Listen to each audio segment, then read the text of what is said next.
Labą dieną, gerbiami moksleiviai, septintokai. Šiandieną mūsų įdomi labai pamoka, tai yra žaidimo kūrimas. Žaidimo kūrimas su PowerPoint programa. Kaip mes tą žaidimą kursime? Tai va dabar noriu ir parodyti, kaip su PowerPoint programa sukurti žaidimą. Tai įsijunkite PowerPoint programą, įsijunkite visi, dabar jungiamės visi PowerPoint programą. Jungiamės. Toliau pasidarom 10 skaidrių. 1, 2, 3, 4, 5, 6, 7, 8, 9, 10. Dabar rodysiu pačią schemą, kaip tai daroma, o jūs, reiškia, paskui pritaikysite. Tai dabar paimam pirmam puslapį, užrašome, kad žaidimas, jį pakeisite dar dadėdami kokią nors žaidimo temą. Tai žaidimas, užsirašom žaidimas čia viršui. O čia užrašom KTU licėjus,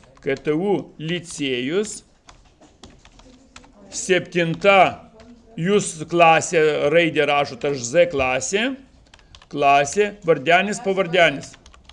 Vardenis, pavardenis. Kas jūs esat, jūs patys ir užsirašote. Tai netrukdykite. Pavardenis. Taip, dabar čia galima bet kokį dizainą uždėti, dizainas čia yra, aš nesikišiu jokias spalvas ir iš viso į nieką nesikišiu, nes jūs esate geri kūrėjai ir man nėra kokį sakyti. Čia turėsit nuo žaidimo instrukciją, ką tas žaidimas turi daryti, tai instrukciją parašysite. Instrukcija. O dabar trečioji skaidrėje prasideda pats žaidimas.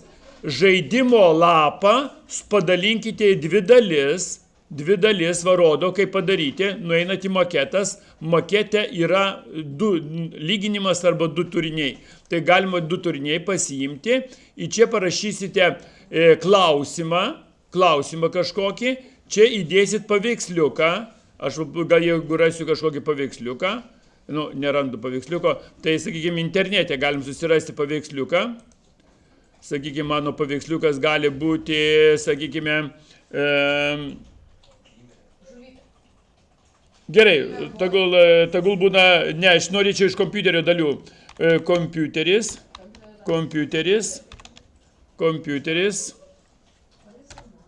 Gal net angliškai parašysiu, bus lengviau suras. Computer, clipart. Computer, clipart.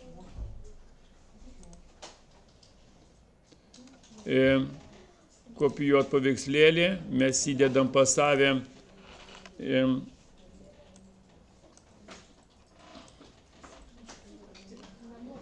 ir įdedame dar kažkokią būtų mouse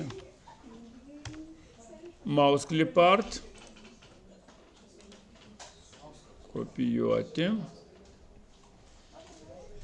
kopijuoti paveiksliuką ir įdėti. Sakykime taip. Pavadinimas būtų, reiškia, išorinė kompiuterio dalis pelė. Išorinė kompiuterio dalis pelė. Nurodyti, kur čia pelė, o kur išorinis, ane? Tai suprantame, kad čia yra teisingas atsakymas, šitas neteisingas atsakymas, taip? Va, nes čia yra pelytė, ne, kuri graužikas, o čia yra su išorinė kompiuterio dalim pelė, ne? Tai dabar jisai yra teisingas atsakymas, tai dabar jį reikės paspausti ir turėtų būti, kad praneštų, kad tai yra teisingai. Kaip tai padaryti? Paspaudžiu dešiniu pelės klavišu ant paveiksliuko, įsiskleidžia paveiksliukai, reiškia nuorodos, pasirinkam hypersaitas, susirandame šiame dokumente, pasiemam 4 skaidrę, nes iš eilės 4 skaidrė eina, ir 4 skaidrėje parašome šaunuoliai. Šaunuolis. Šaunuoliai daugiskaitą rašysiu, nes gali ir mergaitė, ir berniukas, ne? Šaunuoliai, puikiai išsprendėte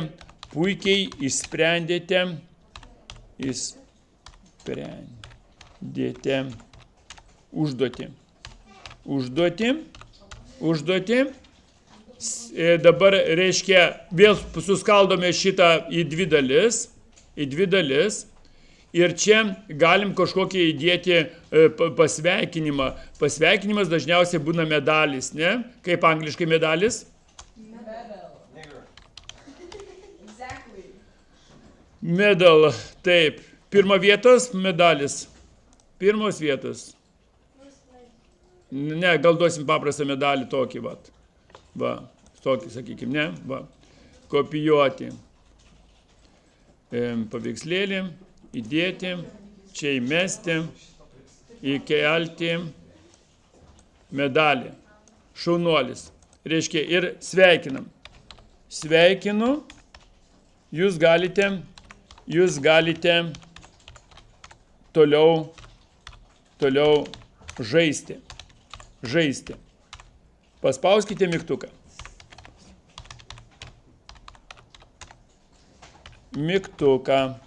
Paspauskite mygtuką. Dabar mygtukas yra, kuris perkels į sekančią skaidrę, į 5 skaidrę. Tai yra įterpimas, yra figūros, yra gale čia mygtukai ir jūs galite pasirinkti su kryptim, kad toliau keliauta, ne? Va, paimat, brėžėt mygtuką, iš karto vediklis mygtuko atsiranda, ko jūs norite, tipo iš to mygtuko, tai jūs pasiimat skaidrę ir nurodot, kad tai 5 skaidrė. 5 skaidrė jau rašysit antrą klausimą ir sudėdat vėl 2 variantus teisingą ir neteisingą, kuris vėl toliau keliaus. Dabar kaip neteisybės atveju daryti? Neteisybės atveju, čia buvo šita pelė neteisybė, jeigu bus paspausta, tai vėl hipersaitas ir jinai keliauja visą laiką, neteisingas atsakymas yra į 9 skaidrę. 9 skaidrėj bus pranešta atsakymą, jūs atsakėte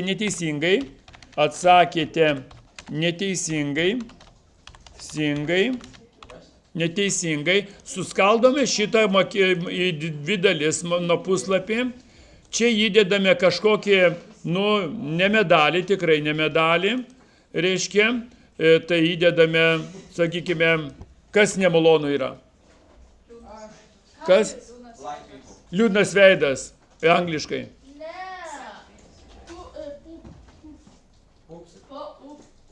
Ne, baigėt, nesikeikime, viską gražiai, viską tvarkingai.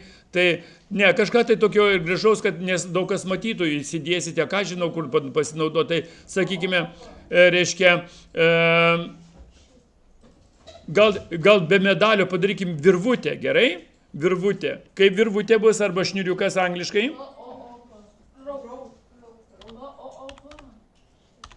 Teisingai užrašiau? Ne taip. Ropė. Gerai. O, man tu lietuviškai, taip, ropė. Va. Tai mes, reiškia, tik tai šniuriuką duodame, medalio neduodame. Reiškia, tai, kad ateičiai turėtų žmogus, kad pasikabinti kokį medalį, jeigu gaus. Tai, atsiprašau, ne taip padariau. Tai kopijuot paveikslėlį, įdedam į čia va, šniuriuką ir duodam viltį žmogui, kad jis galėtų iš naujo viską pradėti. Jūs galite pakartoti žaidimą. Spauskite mygtuką.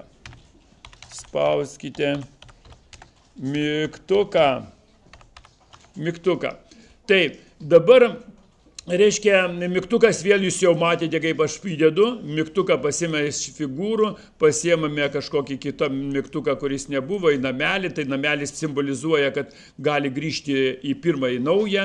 Reiškia, ir mūsų pirmoji, reiškia, skaidrė, kurio mes pradedam klausimus, tai yra 3 skaidrė. Va. Ir praktiškai viskas padaryta. Dabar kokia ta schema yra, aš čia nubraižysiu tą schemą, kurį